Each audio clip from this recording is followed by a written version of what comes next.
Berlatar tahun 1800-an di zaman koboi ketika game RDR alias Red Dead Redemption benar-benar terjadi di dunia nyata, kisah akan diawali dengan memperlihatkan tiga pria berlencana sheriff tengah mengejar satu orang pria yang ketakutan, di mana salah satu dari ketiga pria berlencana tersebut pun menembak kaki pria tersebut hingga dia tak bisa berlari lagi.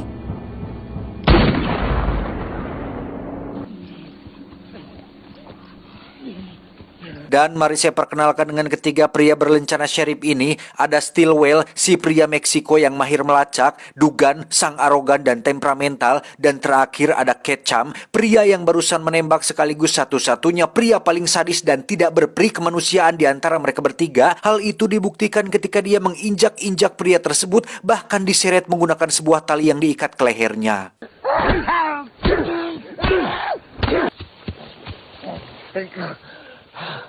Mereka bertiga ternyata sedang memburu sesuatu yang telah diambil oleh rekan si pria tersebut, di mana saat Ketchum sudah berhasil mendapatkan informasinya, Ketchum pun menghampirinya dengan sangat santai dan dingin, yang meski pria itu memohon untuk hidupnya, Ketchum tetap membunuhnya dengan cara mencekik lehernya. Dan inilah Henry tua. Kisah akan berfokus pada seorang petani tua bernama Henry. Ini babangusnya. Sepeninggalan sang istri yang meninggal 10 tahun yang lalu akibat TBC membuatnya harus menjadi ayah sekaligus ibu bagi putranya yang bernama Wyatt. Ini pematuknya, yang mana kuburan mendiang istrinya nampak terawat dengan baik, pertanda bahwa Henry adalah seorang pria yang baik yang mencintai istrinya dengan sepenuh hati.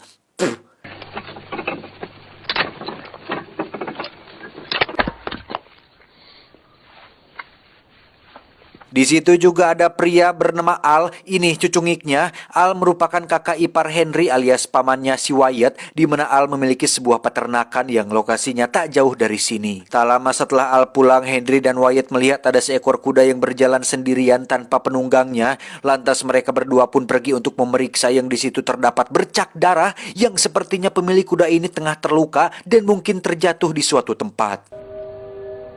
What do you think happened? Some kind of robbery? Henry segera menyuruh Wyatt untuk kembali ke rumah, meski Wyatt kekerewet ingin ikut bersamanya, di mana Henry akan pergi mengikuti jejak kuda tersebut untuk memastikan apakah pemiliknya masih hidup atau sudah mati. Setelah berkuda cukup jauh, akhirnya Henry menemukan sekujur tubuh manusia yang sepertinya dialah pemilik kuda tadi, yang setelah diperiksa pria itu ternyata masih hidup meski dengan luka tembak yang cukup parah. Namun yang mengejutkan Henry adalah ketika dia melihat ada satu kantong berisi uang dengan jumlah yang sangat banyak, yang karena tidak ingin terlibat masalah, Henry sempat mau meninggalkan pria tersebut, tetapi karena hati nuraninya masih ada, Henry pun kembali untuk membawa pria itu bersamanya dan menutupi jejak sebaik mungkin agar tidak ada orang yang menyadari TKP tersebut.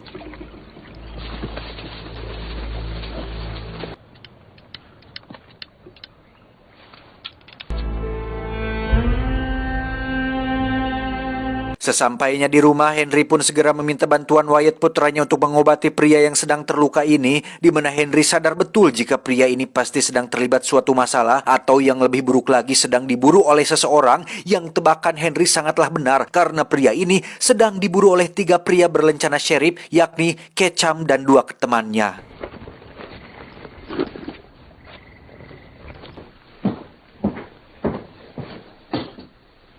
Keesokan paginya, karena si pria tak kunjung siuman, Henry pun mengikat tangannya di ranjang, jaga-jaga apabila dia bersikap agresif yang bisa membahayakan putranya, di mana Henry berencana untuk kembali ke TKP tempat ditemukannya pria ini, dan Wyatt diminta untuk tetap di sini menjaga pria tersebut.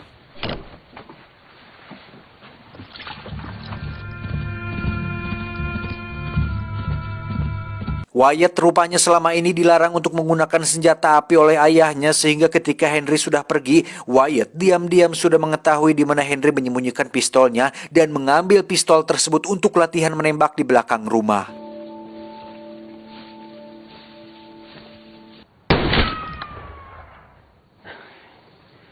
Pria yang sedang terluka ini bernama Curie. Kita akan dibawa ke dalam mimpi buruknya, yang di situ situasi sedang kacau, di mana Curie yang masih kecil pun melihat seorang kriminal ditembak mati, dan dia masih ingat betul dengan perkataan pria itu yang mengatakan, "Tetap tegakkan kepalamu, kau akan baik-baik saja." Keep your head down. You'll be all right.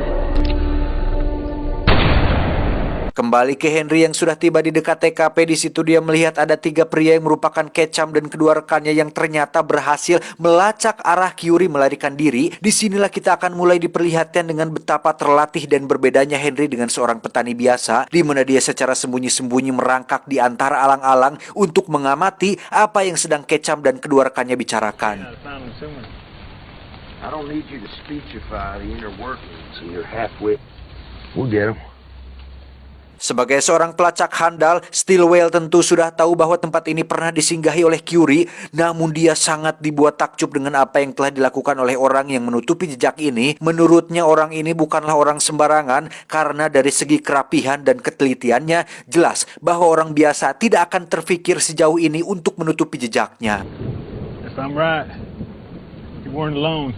Saat itulah mereka mendengar ada sesuatu dari balik alang-alang. Secara perlahan mereka bertiga pun menghampiri titik tersebut yang ketika sudah sampai, tidak ada siapa-siapa di sana kecuali sebuah jejak merangkak yang pastinya ada seseorang yang sedari tadi mengamati mereka bertiga dari titik tersebut.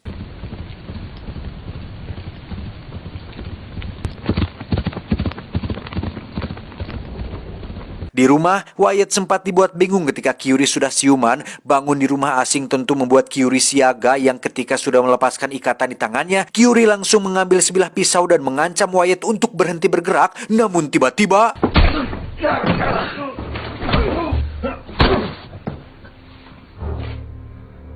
sadar-sadar Kyuri sudah terikat di kursi, di mana Henry memanaskan sebilah pisau untuk ditusukkan ke luka tembaknya, yang mana tujuan dia melakukan itu adalah untuk mengambil peluru yang bersarang di bahunya. Kyuri mengaku sebagai seorang penegak hukum alias sheriff, yang di mana dia mengklaim bahwa dirinya sedang dikejar oleh 3 orang bandit yang menyamar sebagai sheriff. Siapa lagi kalau bukan Ketchum, Dugan, dan Stillwell.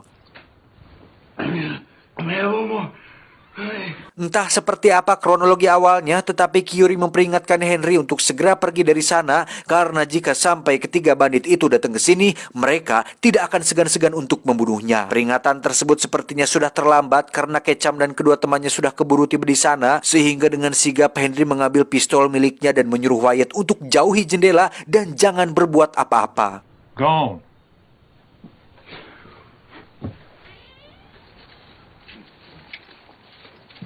Untuk pertama kalinya, Ketchum dan kedua rekannya akhirnya bisa bertatap langsung dengan seorang petani tua yang memiliki postur tubuh tidak terlalu tinggi, tidak terlalu besar, dan memiliki kumis unik dengan satu mata yang beletet, di mana Ketchum tidak bersikap brutal seperti biasanya dan justru mengajak si petani tua ini untuk berbincang terlebih dahulu. You're not fixing to shoot any of us with that pistol, are you?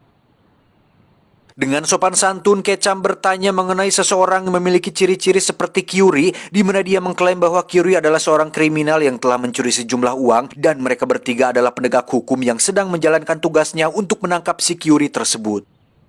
Far from it. He's a killer. Dengan posisi siap menembak, Henry menjawab bahwa dirinya tidak melihat orang yang disebutkan barusan, di mana dia mengaku hanya seorang petani biasa yang tidak ingin terlibat masalah apa-apa. Dan luar biasanya, Ketchum serta kedua rekannya pun pergi begitu saja tanpa ada ketegangan atau keributan sedikit pun. Well, I'll thank you for your help.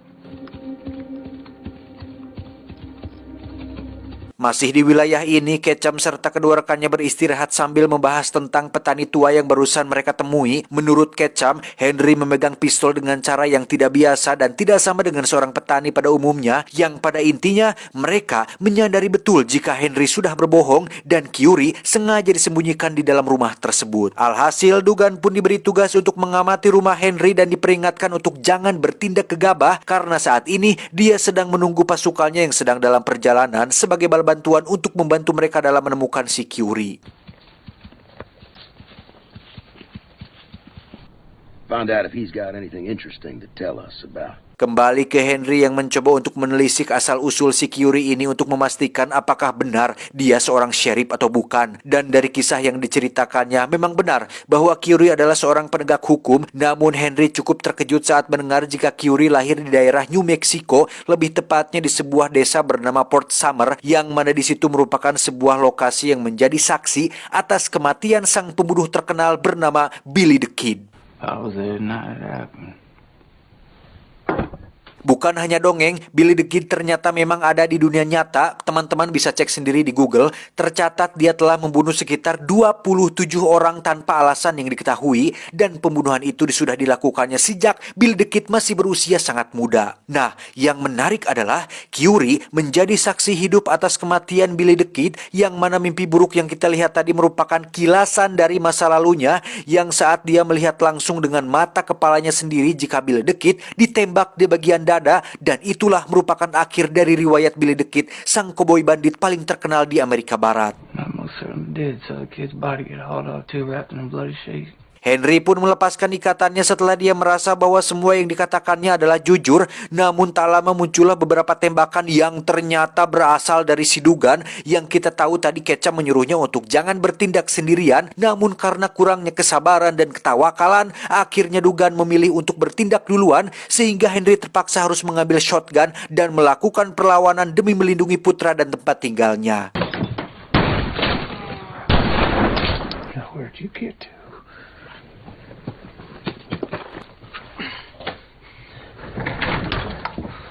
Sebagai seorang petani tua biasa, Henry nampak sangat tenang sekali menghadapi bahaya ini, seolah sudah terbiasa berada dalam situasi seperti ini. Dia menembak ke arah kolong rumah tepat saat Dugan sedang merangkak di dalam sana, yang karena ketakutan, Dugan akhirnya keluar lalu ditangkap oleh Henry dan... Ya, tanpa ragu Henry pun membunuh Dugan dengan cara menenggelamkan kepalanya ke dalam kubangan tanah basah, lalu dibuanglah jasadnya ke dalam kandang untuk dimakan oleh babi-babi peliharaannya. The others will be coming. Keesokan paginya, Ketchum dan Stillwell mendatangi Al di peternakannya, di mana tujuan mereka ke sana adalah untuk mencari tahu siapa sebenarnya sosok si Henry, dan karena Al tak mau buka suara, mereka berdua pun memukulnya hingga tak sadarkan diri. Kembali ke Henry dan Wyatt yang disarankan untuk jangan ikut campur dalam urusannya, karena Curie sadar betul jika Ketchum tidak akan berhenti sampai di sini, apalagi setelah mengetahui jika Dugan sudah tewas, pastinya Ketchum akan membantai mereka semua, sehingga Curie yang masih peduli kepada Henry dan putranya pun meminta mereka berdua untuk secepatnya pergi dan biarkan dia yang mengurus sendiri masalahnya. We'll get you Miss Miller out. I'll hold them off as long as I can. Saat akan pergi itulah Henry dan Wyatt langsung dikejutkan dengan kemunculan Ketchum yang ternyata tidak sendirian, melainkan membawa sepasukan koboi yang siap mengobrak-abrik kediamannya. Juga kemunculan Stillwell membawa Al yang wajahnya sudah babak belur, membuat Henry tidak bisa hanya tinggal diam saja, sehingga Wyatt diberikan secucuk pistol untuk jaga-jaga, sementara Henry akan keluar untuk membuat kesepakatan dengan Ketchum dan pasukannya. Cardi!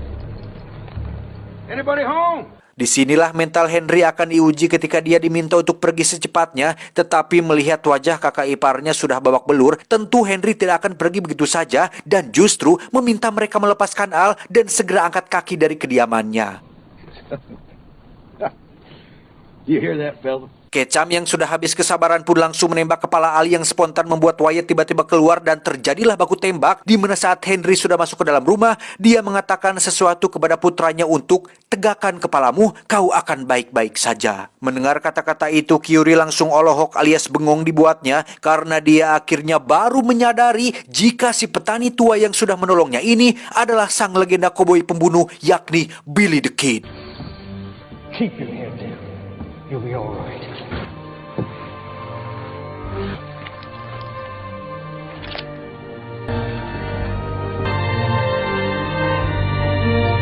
Henry pun keluar dengan santai sambil mengangkat kedua tangannya ke atas, dan tiba-tiba...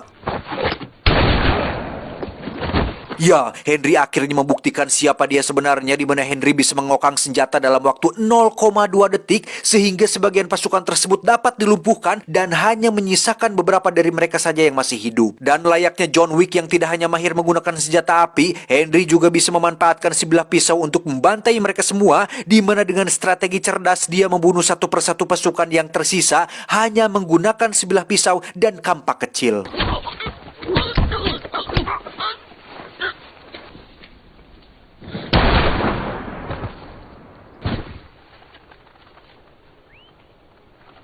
Tersisa Stillwell yang masih berkeliaran. Dia nampak ketakutan setelah melihat semua temannya sudah tewas, sehingga Stillwell memilih untuk kabur dari sana, tetapi Henry sudah menyambutnya di depan yang karena tak punya pilihan lain, Stillwell pun berpura-pura menyerah dan tak lama muncullah tembakan yang berasal dari Ketchum. Ternyata dia masih hidup setelah tembakan Henry hanya tembus mengenai pipi kanannya. Terjadi ucing sumput yang membuat Henry harus tertembak di bagian bahu dan diakhiri dengan kejar-kejaran di dalam hutan. Ketchum jelas tidak sebanding dengan seorang Henry sang Billy the Kid, di mana teknik menembaknya masih jauh di bawah Henry yang sudah terbiasa membunuh orang, sehingga saat Ketchum sudah kehabisan peluru, dia memilih untuk pasrah dibunuh oleh sang legenda koboi ini.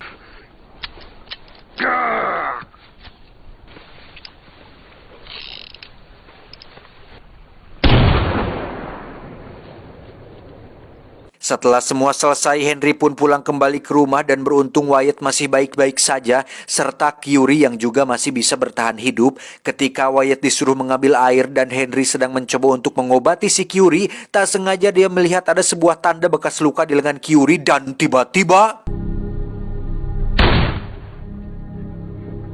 Ya, akhirnya terkuaklah sebuah fakta menarik jika sebenarnya Curie merupakan satu komplotan dengan Ketchum. Hal itu ditandai dengan bekas luka pada lengannya yang merupakan sebuah janji, tanda kesepakatan antara dia dan kelompok Ketchum, di mana Curie memang seorang sheriff, namun dia adalah seorang oknum penegak hukum yang ikut merampok uang tersebut, dan karena Curie terlalu serakah dan ingin memiliki uang itu sendirian, dia rela diburu oleh Ketchum dan pasukannya. Lantas, kenapa Curie menembak Henry yang jelas-jelas sudah baik menolongnya? Ain't that a lie?